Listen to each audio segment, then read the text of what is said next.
welcome to this MedEClasses lecture series on delayed puberty in girls. And this is part of our initiative, a monthly initiative in which we propose to cover the entirety of pediatric endocrinology from a pediatrician and pediatric trainee perspective over the next 36 months. I'm pleased to be joined by Dr. Vibha, who is a consultant in pediatric endocrinology at Regency Health, and Dr. Dhwani, who is a fellow with us at Regency Center for Diabetes, Endocrinology, and Research. So this is a very, very important topic. And what are the key things, Dr. Vibha, you have to understand in terms of when you are evaluating a girl with delayed puberty compared to boys with delayed puberty? In compared to the boys, the presentation, the cause of the delayed puberty in girls is mostly physiological, is not physiological in comparison to boys. So we have to firstly rule out the systemic causes and other pathogenic causes or the organic causes in comparison to boys. So although we have got lesser number of girls who come to us with delayed puberty, we need to be more worried about that in that perspective. So Dhwani, in your experience, what are the common presentations or common causes of delayed puberty of girls? So again, as ma'am has mentioned that when you have a girl with delayed puberty, you have to be wary of it being a pathological cause. However, we've seen that about 1/3 of these children are actually physiological and self-limited delay of puberty. However, the most common causes that we encounter are probably hypothyroidism, Turner syndrome that we commonly see in our day-to-day clinical practice. So celiac, hypothyroidism, Turner syndrome, these will be a very, very common. So we have this 13-year-old girl who had presented to us a few years ago with concern for delayed puberty. She had stage 1 breast development and stage 1 pubic hair development. So parents were concerned that she was not having puberty. She was short for the age, weight was reasonable, and somebody had done a workup which showed a low level of LH and FSH. To compound the matter further, ultrasound had been done by the referring physician who found an absent uterus. Now, this was a very devastating scenario for the parents. They were very concerned about the puberty, breast not being there, and ultrasound showing an absent uterus, which was an entirely disastrous scenario from that regards. But what we need to understand is that 13 years is just the edge in terms of the time when puberty should happen. And in this scenario, clearly, we need to understand that when the breast is developing, the uterus will take time to develop. And at breast stage 1, we can often miss a uterus on a transabdominal scan. So this case really highlights the importance of not doing unnecessary workup like ultrasound. And this case better would have been to wait and watch. And this is what we did. And the girl had a normal outcome subsequently. The second scenario was a 14-year-old girl with delayed puberty. Now, this is from a different perspective and dynamics. She had presented with stage 2 development with pubic hair stage 3. So what looked like that she had some development to begin with. This is what the parents said. And then the development had stopped for the last year or so.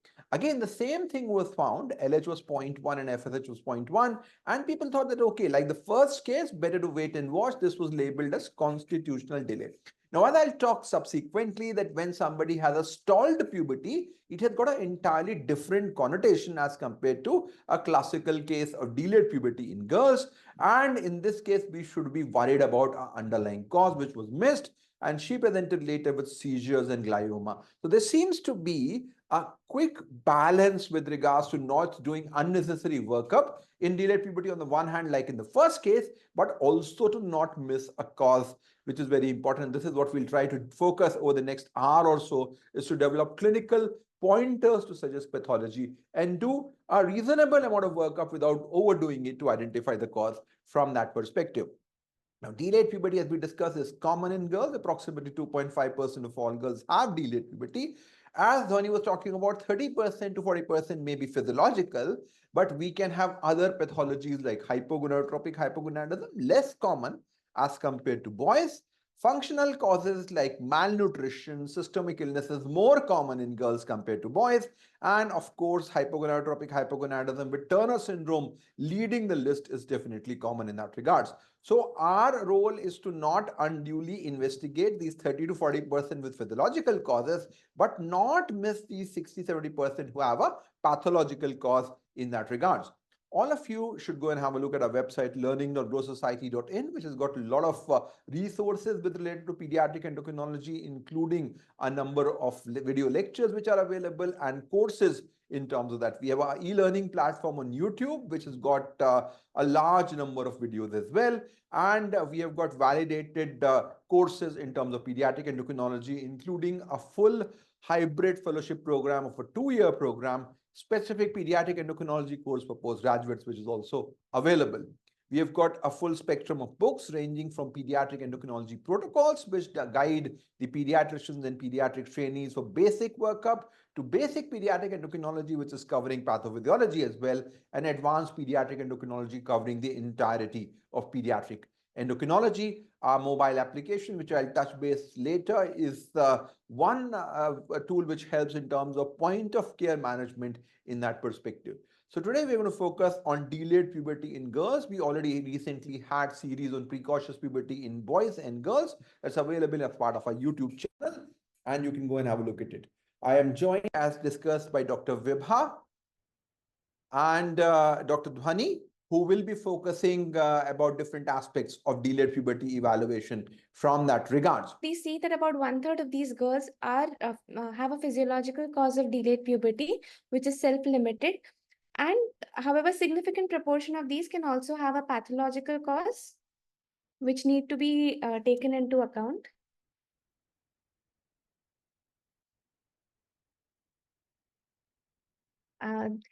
Pathological causes can be in the form of hypergonadotropic hypogonadism, which results from ovarian dysgenesis. The most common cause encountered in clinical practice is the X0, that is the Turner syndrome phenotype. It can also be because of an acquired ovarian insult, as may be seen with autoimmune conditions, post-cancer therapy, or post-infections, or due to steroidogenic defects. The other spectrum of pathological cause of delayed puberty is hypogonadotropic, which could again be functional cause due to malnutrition, systemic illness, or hyperlactin levels seen in 10% of the patients presenting to the OPD, or it can be permanent pituitary hypogonadotropic hypogonadism. Again, this may be associated with multiple pituitary hormone defects or isolated defects as seen with KIS1, GnRH, FGFR, and CAL1 mutation. The important clinical pointers will include in your self-limited form, functional forms in MPHD. These children will have neither pubarchy nor breast development and will classically be short to begin with.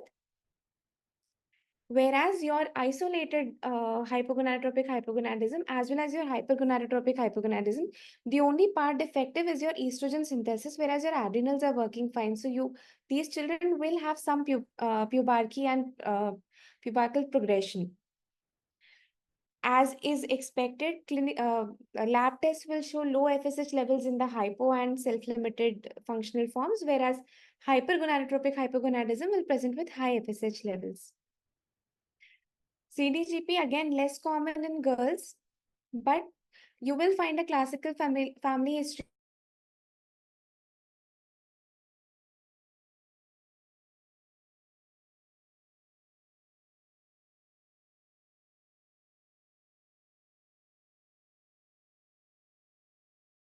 GS10 FTO, which are associated with a delayed, self-limited delayed puberty.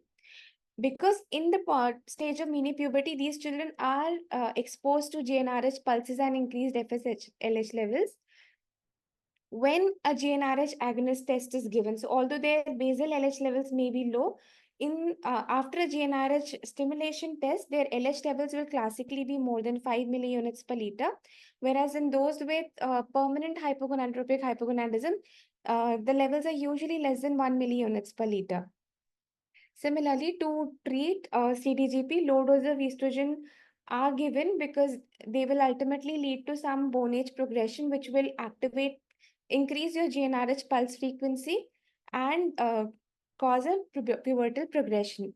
So as we know, CDGP is self-limited in most cases resolved by 16 years of age. Growth in bone age are, although delayed to start with, ultimately catch up to the family expectations. In children with psychosocial impact because of delayed puberty, one may give a short course of low-dose estrogen. So the management will include observation versus giving low-dose estrogen in these children. Now, we also know that our GnRH neurons originate in the olfactory plecoid along with the olfactory neurons and then subsequently migrate to the hypothalamus. Certain gene defects like LIF, HGF are responsible for GnRH neuron development. FGF8, FGFR1, CHD are responsible for their initial migration, whereas PROC2, PROC2 receptor and anosmin are responsible for their further migration. Defects in any of these genes will result in isolated hypogonadotropic hypogonadism along with plus minus variable as seen with FGF8 and FGFR1. There may be variable anosmia seen in these conditions. CHD7 is seen with Chart syndrome, so you will have coloboma, heart defects, hearing defects, genitourinary problems, the complete syndrome. Similarly, PROC2, PROC2 receptor and anosmin are associated with anosmia and isolated hypogonadotropic hypogonadism. And IGS-10, as we've already seen, can range from a spectrum of CDGP to hypogonadotropic hypogonadism and is often self-limited with resolution to see. Functional GnRH deficiency, again, as we've seen, is hypothalamic. Your body is going back into the prepubertal stage, a shell region. The major cause is because of low leptin reserves, seen with malnutrition, especially in the setting of anorexia nervosa, seen in athletic females with who exercise a lot. This extreme exercise and malnutrition result in a negative energy balance, and which may be seen along with a low fat intake in these children. So in the presence of low leptin levels, your body wants to conserve energy and does not want to spend it on pubertal progression, which is an energy intensive process. When your leptin levels are low in the setting of sudden weight loss of 10% or a total body fat of less than 20%, your GnRH pulse frequency will decrease, resulting in low LH-FSH levels, which will go back to your prepubertal pattern and resulting in therefore decrease in ovarian hormone production. Along with this, you will see a decrease in T4 levels because your body is trying to reduce your basal metabolic rate. There will be an increased GH levels, mainly to compensate to allow glycogenolysis and gluconeogenesis to allow adequate glucose availability to tissue for metabolism. Similarly, in the case of malnutrition, or any long-standing stress, you will have increased CRH levels, increased cortisol, which will again interrupt with your GnRH pulse frequency.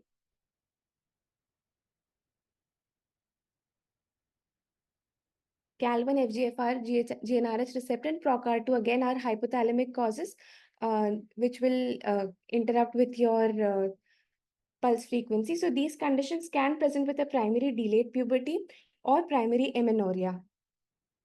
Hypothyroidism is an important cause of delayed puberty. So when you have hypothyroidism, your TSH levels go up, your TRH levels go up, which result in an increased prolactin levels, which suppress your GnRH pulse frequency, resulting in low LH-FSH levels and reduction of further progression of puberty. We've often come across children with delayed puberty who are never investigated for thyroid problems, are investigated, however, for prolactin. Their prolactins come up high. They undergo MRI neuroimaging, which shows pituitary adenoma, but it is actually your thyrotroph hyperplasia, resulting in an increased increased size of pituitary, which is identified as an adenoma. So in such conditions, ruling out hypothyroidism is extremely important. While these children can present with anovulatory cycles, delayed puberty is also an important presentation, and coarsening of hair is seen. Classically, these children will have multicystic ovaries and may falsely be labeled as polycystic ovary disease and be treated with cycles of E+P for a prolonged duration without correction of the primary pathology. Hyperprolactinemia is an important cause of what I would say is secondary amenorrhea usually, but may also be seen with primary amenorrhea. Hyperprolactinemia presenting with delayed puberty is extremely rare. Common causes of hyperprolactinemia that one may see in clinical practice could include a prolactin-producing tumor, the prolactinoma. Usually, the prolactin levels are more than 200 nanograms per ml in this condition. Or you can have hyperprolactinemia because of stalk lesion. So, any cause causing a stalk interruption will result in loss of the negative feedback from dopamine, resulting in increased prolactin levels. The prolactin levels seen in this condition are usually less than 100 nanograms per ml. Hypothalamic lesion of any cause, especially radiation, may again result in the loss of dopamine negative feedback and have similar prolactin levels of less than 100 nanograms per ml. An important cause of hyperprolactinemia that you need to rule out, especially in someone with primary or secondary amenorrhea and high estrogen levels, is pregnancy. You will have high estrogen, high prolactin, but suppressed LHFSH levels in these conditions. And usually the prolactin levels may go up to as high as 400 nanograms per ml. There are certain drugs, especially antipsychotic, prokinetics, and SSRI antidepressant drugs, which may again uh, be your dopamine receptor antagonist, resulting in increased prolactin levels. And these levels can again be as high as 200 nanograms per ml, confusing with your prolactinoma tumor levels. And you need to be sure of taking the rightful drug history before you make any diagnosis. Hypothyroidism is again an important cause. It is the high TRH level, which is causing increased prolactin production. The prolactin levels here are usually between 50 and 100 nanograms per ml. Uh, Slight or mild increase in prolactin levels is also seen with liver disease and renal failure, and they need to be ruled out when evaluating a child with hyperprolactinemia. Usually, the levels in these conditions are between 20 and 50 nanograms per ml. When you have a child with hyperprolactinemia and you've ruled out all other pathology, you need to go for neuroimaging, and your neuroimaging can show multiple scenarios. So you can either have a macroadenoma, which can be your prolactinoma.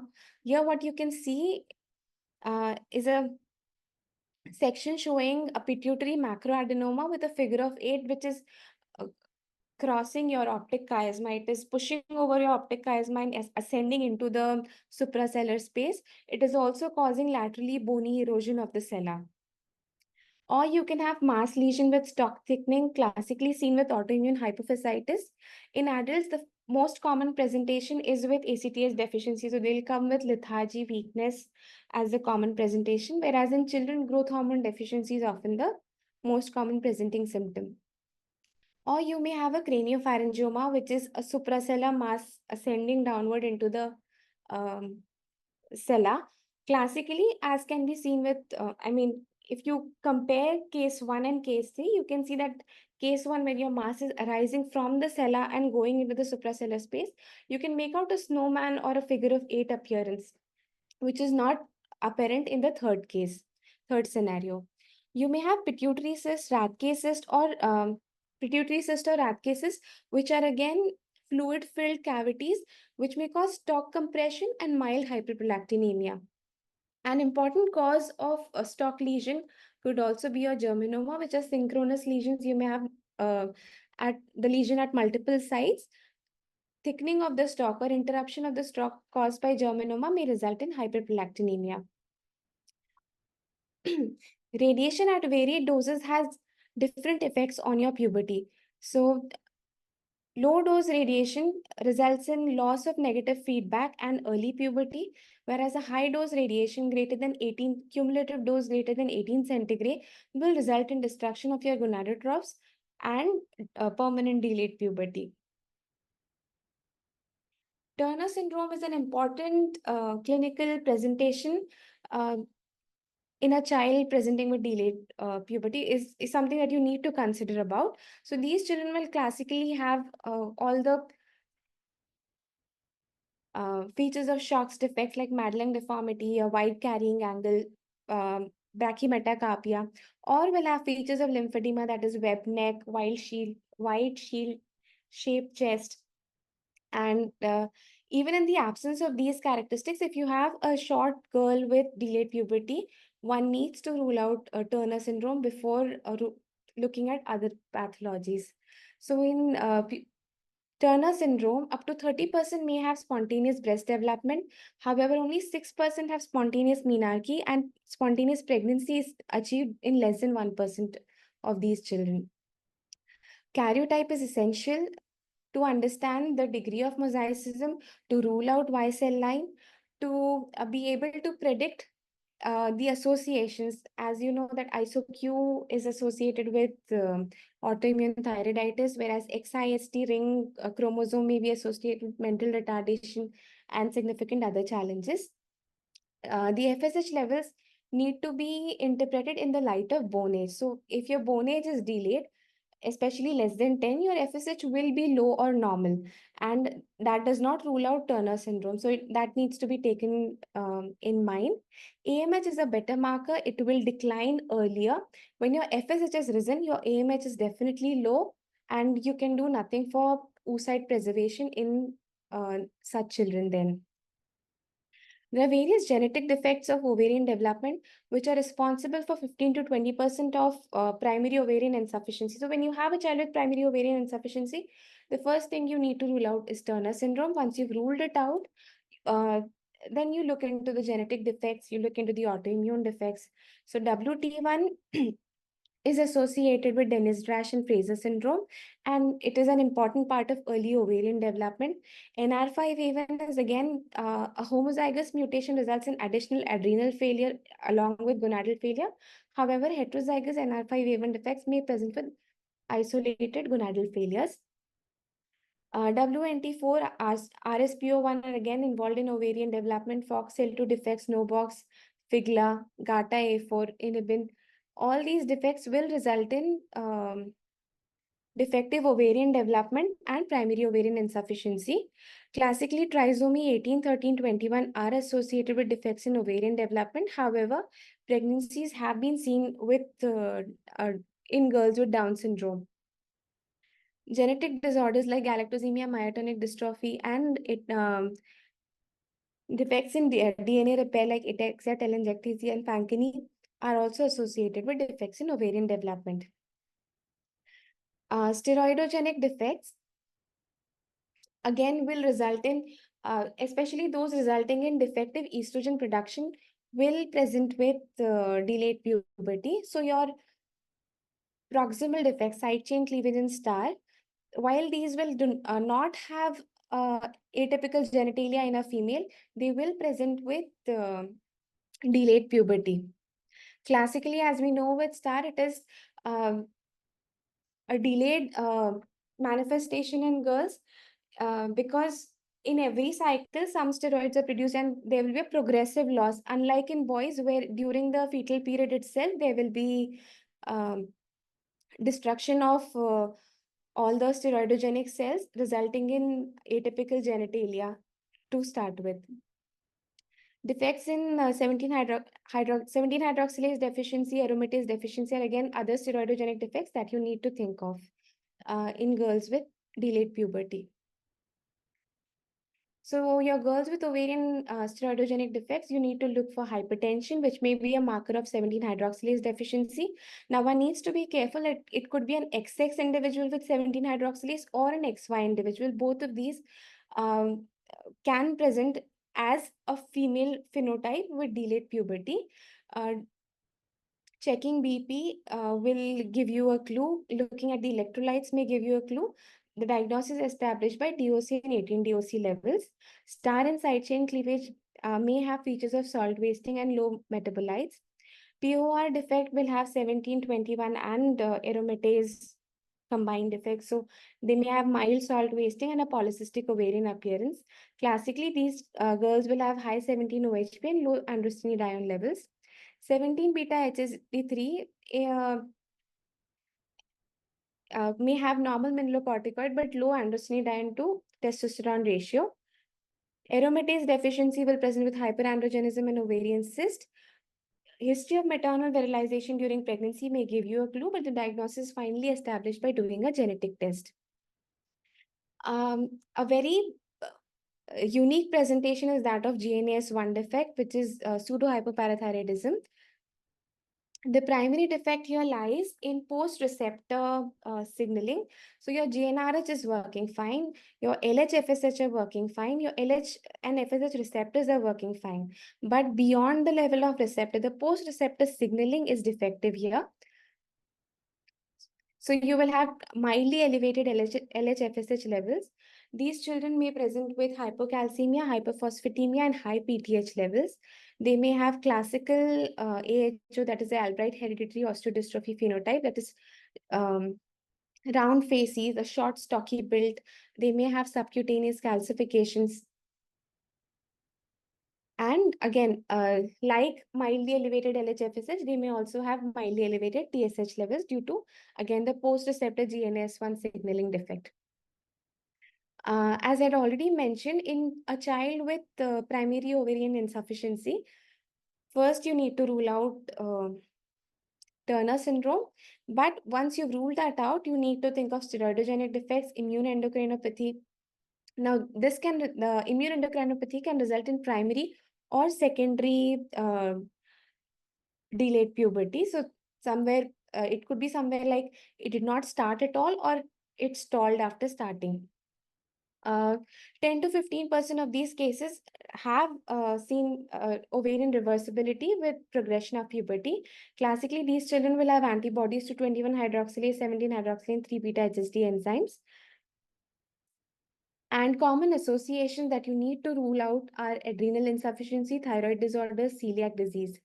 So the associations can be APS1 or APS2, and you need to work up for cortisol levels, CBC, B12 levels, calcium, phosphorus, ALP to rule out your APS1 hyperparathyroidism and TSH levels. An important part of delayed puberty that one needs to think of with rising cancer levels in a child who was treated is late effects of cancer treatment. So your radiation as well as chemotherapy drugs can both result in delayed puberty, and radiation, either scattered or direct, can result in primary ovarian insufficiency. The tolerability for radiation is greater for a prepubertal ovary as compared to a pubertal ovary.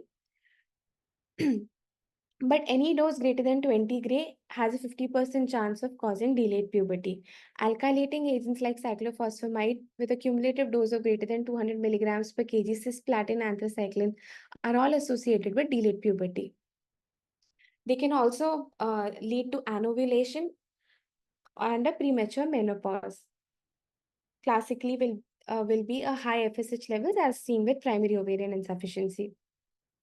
So if your radiation is or if your alkylating agent was used during puberty, it has a greater chance of causing a stalled or delayed puberty rather than giving it in a prepubertal child.